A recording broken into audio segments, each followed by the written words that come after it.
Congressman Paul, would you say that again? Would you use that phrase again? Yeah, I think people who don't serve when they could and they get 3 or 4 or even 5 deferments aren't they right to send our kids off to war and not even against the wars that we have. I'm trying to stop the wars, but at least, I went when they called me up. But, the veterans problem is a big one. We have hundreds of thousands coming back from these wars that were undeclared, they were unnecessary, they haven't been won, they're unwinnable. We have hundreds of thousands looking for care. And we have an epidemic of suicide coming back. And so many have, if you add up all the contractors and all the wars going on in Afghanistan and in Iraq, we've lost 8,500 Americans and severe injuries over 40,000. And these are undeclared wars.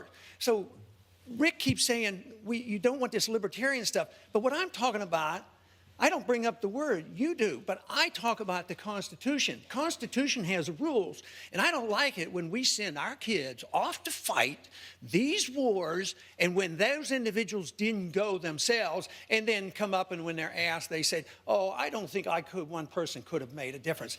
I have a pet peeve that annoys me to a great deal, because when I see these young men coming back, my heart weeps for them. Speaker Gingrich. Well, Dr. Paul has a long history of saying things that are inaccurate and false. The fact is, I never asked for deferment. I was married with a child. It was never a question. My father was, in fact, serving in Vietnam in the Mekong Delta at the time he's referring to. I think I have a pretty good idea of what it's like as a family to worry about your father getting killed, and I personally resent the kind of comments and aspersions he routinely makes without accurate information and then just slurs people with. I need one quick follow-up. When I was drafting, I was married and had 2 kids, and I went. I wasn't eligible for the draft. I wasn't eligible for the draft. Congressman Paul, while we're on the subject of the Speaker has said that you've had a history of inaccurate statements. There has been quite a bit of controversy over this newsletter that went out under your name.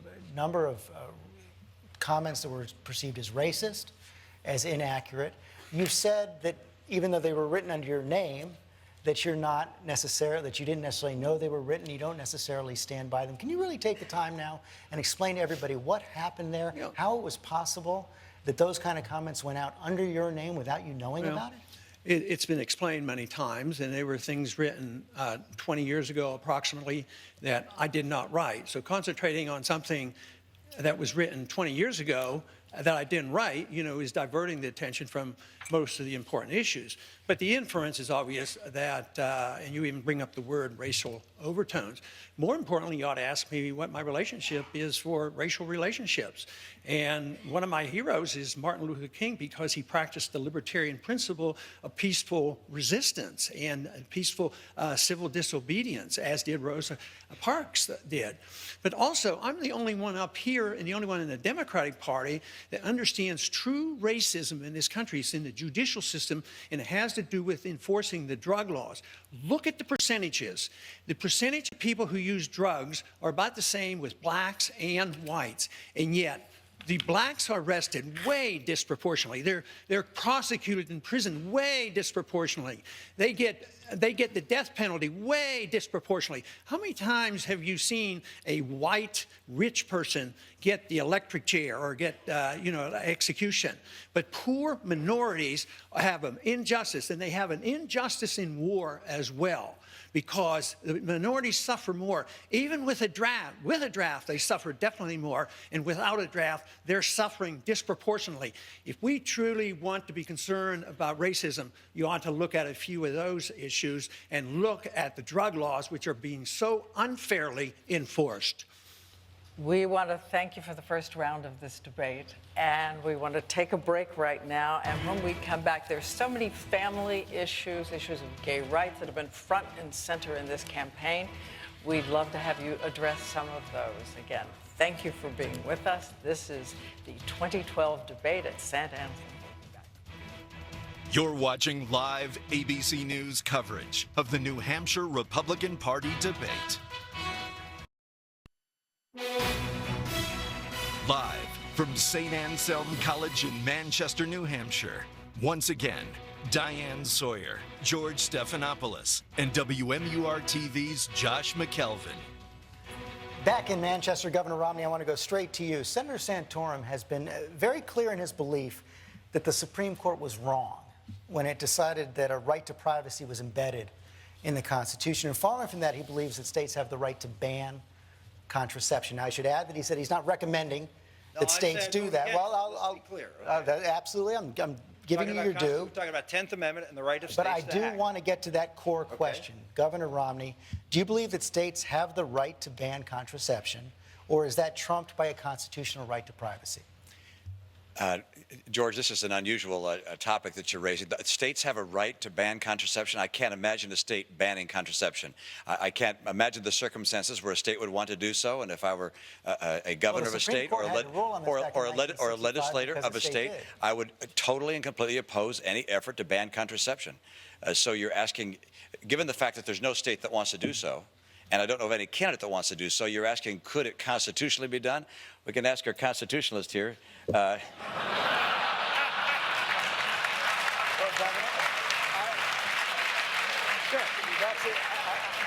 sure Congressman Paul. Okay, come on back. Asking you, do you believe that states have that right or not?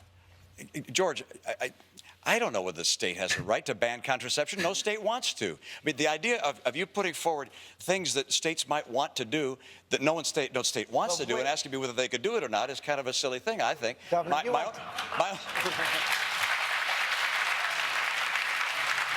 second. Governor, you went to Harvard Law School. You know very well this is based on... Has the Supreme Court decided that the states do not have the right to provide contraception? Yes, they have. Oh, in 1965, Griswold v. Connecticut. I believe that the law of the land is as spoken by the Supreme Court, and that if we disagree with the Supreme Court, and occasionally I do, then we have a process under the Constitution to change that decision, and it's known as the amendment process. And where we have, for instance, right now, we're having issues that relate to same-sex marriage. My view is we should have a federal amendment of the Constitution defining marriage as a relationship between a man and a woman. But I know of no reason to talk about contraceptions. But you accept the Supreme Court decision finding a right to privacy in the Constitution? I don't believe they decided that correctly. In my view, Roe v. Wade was improperly decided. It was based upon that same principle. And in my view, if we had justices like Roberts, Alito, Thomas, and Scalia, and more justices like that, they might well decide to return this issue to states as opposed to saying it's in the federal Constitution. And by the way, if the people say it should be in the federal Constitution, then instead of having unelected judges stuff it in there when it's not there, we should allow the people to express their own views through amendment and add it to the Constitution. But this idea that justices... So should that be done in this case? Pardon? Should that be done in this case? Should this be done in this case to allow states to ban contraception? No, states don't want to ban contraception. So why would we try and put it in the Constitution? With regards to gay marriage, I told you that's when I would amend the Constitution. Contraception, it's working just fine. Just leave it alone. George.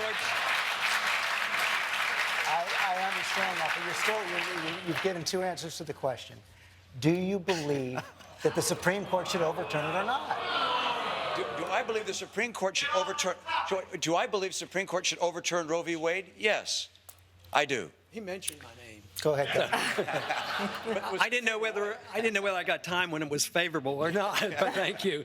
No, I think the Fourth Amendment is very clear. It is explicit in our privacy. You can't go into anybody's house and look at what they have or their papers or any private things without a search warrant. This is why the Patriot Act is wrong, because you have a right of privacy by the Fourth Amendment. As far as selling contraceptives, the Interstate Commerce Clause protects this because the Interstate Commerce Clause was originally written not to impede trade between the states, but it was written to facilitate trade between the states. So if it's not illegal to import birth control pills from one state to the next, it would be legal to sell birth control pills in that state.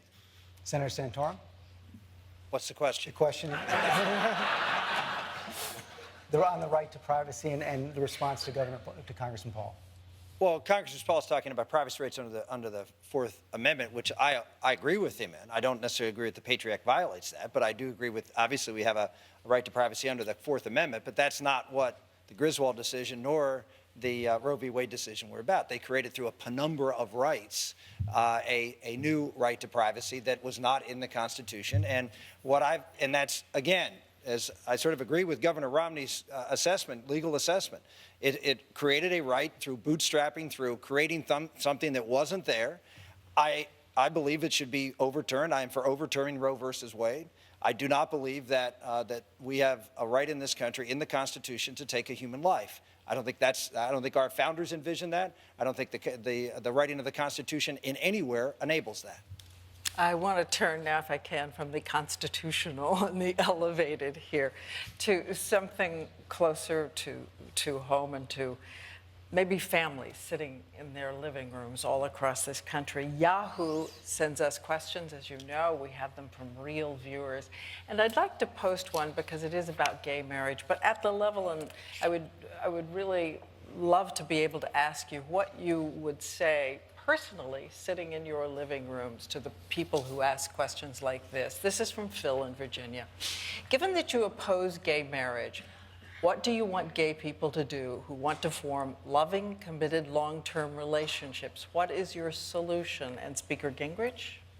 Well, I think what I would say is that we want to make it possible to have those things that are most intimately human between friends occur.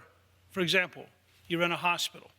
If there are visitation hours, should you be allowed to stay there? There ought to be ways to designate that. You want to have somebody in your will. There ought to be ways to designate that. But it is a huge jump from being understanding and considerate and concerned, which we should be, to saying we're therefore going to institute the sacrament of marriage as though it has no basis.